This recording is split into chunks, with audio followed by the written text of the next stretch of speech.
No enne, kui saate lõpetame, traditsioonilised zen-minutid, mis seekord on pühendatud Võhma geoilmataadile, kelle nimi on Viktor Võhmas. Ja mida Viktor Võhmast lubab? Lubab kuuma sügist ning jaanuaris uputust Pärnusse ja Haapsallu. Kõik on loed. No loen seda muidugi avanejate veebiküljelt avanejad.veebli.com.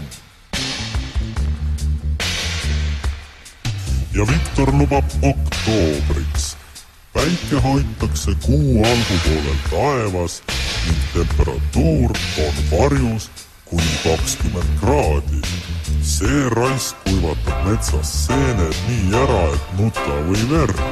Kui seent tahad, roni kohe praegu metsa. Nuta või verd.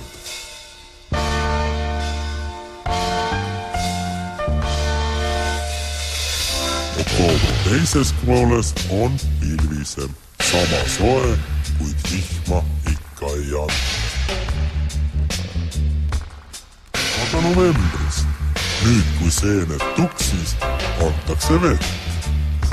Kallab 2 nädalat ning temperatuur on ikka kuu kuni 20. Saartel piilub 18.